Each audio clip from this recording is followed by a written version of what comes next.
से संबोधन। Excellencies, experts, academics, business leaders, policymakers, and my dear friends from across the world. Namaskar. I am delighted to join you at the fourth edition of the International Conference on Disaster Resilient Infrastructure.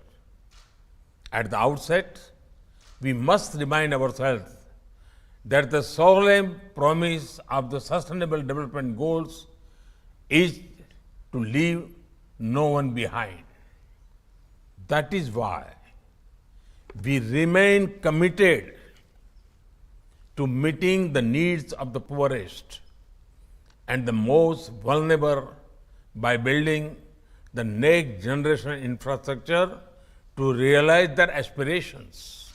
And infrastructure is not just about creation capital assets and generating long-term return on investment. It is not about the numbers. It is not about the money. It is about people. It is about providing them highly quality, dependable, and sustainable services in an equitable manner. People must be at the heart of any infrastructure growth story. And that is exactly what we in India are trying to do.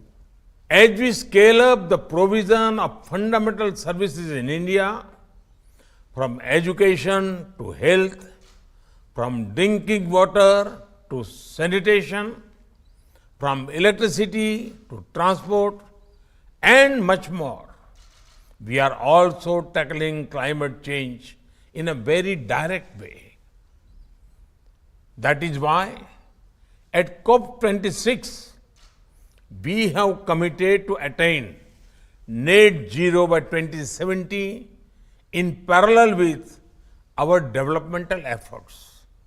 Friends, the development of infrastructure can unleash human potential in remarkable ways, but we must not take our infrastructure for granted.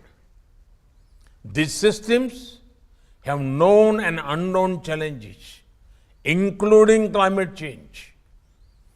When we launched the CDRI in 2019, it was based on our own experience and felt needs. When a bridge gets washed away in floods, when a power line is broken by cyclonic winds, when a communication tower is damaged by forest fires, it disrupts the lives and livelihood of thousands of people directly. The consequences of such infrastructure damage can last for years and affect millions of people. So, the challenge before us is quite clear. With modern technology and knowledge at our disposal, can we create resilient infrastructure that is built to last? Recognition of this challenge underpins the creation of the CDRI, the fact that this coalition has expanded and received wide support from across the world indicates that this is our shared concern. Friends, in the short time of 2.5 years, the CDRI has taken important initiatives and made valuable contributions.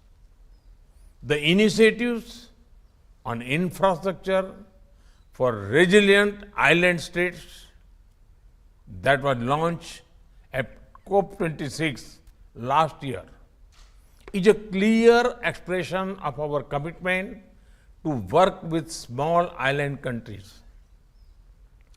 CDRIs work on strengthening the resilience of power system has already benefited communities in coastal India by reducing the duration of power disruption during cyclones.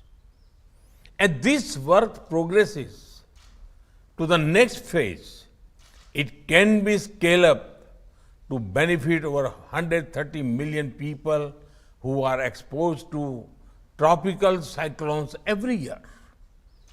CDRIs work on resilient airports, is studying 150 airports around the world.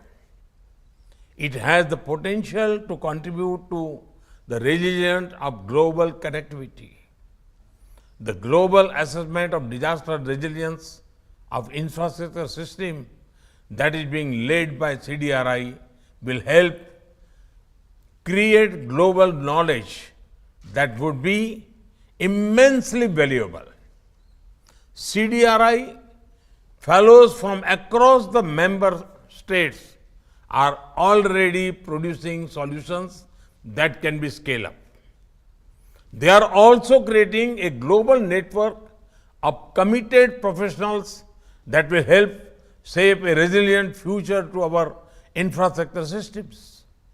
Friends, to make our future resilient, we have to work towards a resilient infrastructure transition, which is the primary focus of this conference. Resilient infrastructure can also be the centerpiece of our wider adoption efforts. If we make infrastructure resilient, we prevent disasters not only for ourselves, but for many future generations. It is a shared dream, a shared vision that we can and we must translate into reality. Before I conclude, I would like to congratulate the CDRI and the United States government for co-hosting this conference. I also wish to extend my best wishes to all partners who have co-created this event. I wish you all fruitful deliberations and productive discussions. Thank you. Thank you very much.